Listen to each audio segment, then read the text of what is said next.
Well, it's looking more and more certain based on all the reporting that Liam Coen is the next Jaguars head coach, based on all of the reports that have come through the late night hours and capping off a bizarre 30-hour stretch that saw Coen evidently not wanting to have a second interview, only to sign or at least agree to terms on a huge increase as the Tampa offensive coordinator, to only return to Jacksonville on Thursday afternoon after the general manager, Trent Baalke, got fired.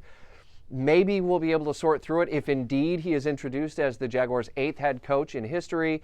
And if we have an introductory news conference, perhaps there's an opportunity to kind of sort out how the timing all went.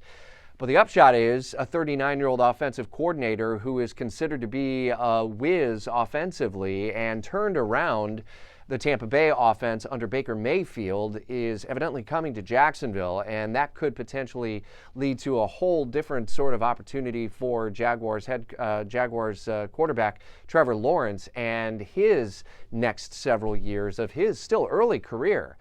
So a lot that we're putting together throughout Jacksonville's morning news, and want to hear your feedback. Do you love the move? Think it stinks?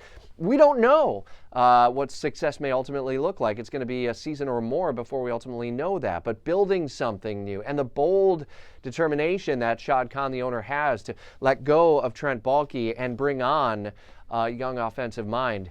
Going to be fascinating to see what you have to say. Drop a comment here, leave an open mic in the WOKV app. We're hearing from Action Sports Jax, Brent Martineau, hearing from Jags leadership and you through the day, obviously, as the search will be underway, obviously, and continue for a general manager. And the reports are that Tony Boselli played a key role in the interviewing as well.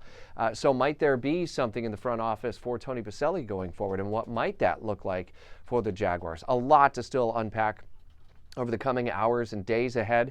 It's going to be a cold weekend, but not nearly as cold as we have been through this week. Mornings are going to be cold, but gradually we'll get into the 50s Saturday and into the 60s on Sunday, which is close to where we ought to be, with some sunshine at least, and that's also nice. And it does look like warmer air to close out the month of January. Be listening to Jacksonville's morning news for the updated 5-day forecast, and your last day of the week to have a chance to win $1,000 in the payroll payout. Listen at 8 a.m. and 10 a.m., and then noon, 2, and 5 p.m. for your last opportunity to win $1,000 from your favorite radio station.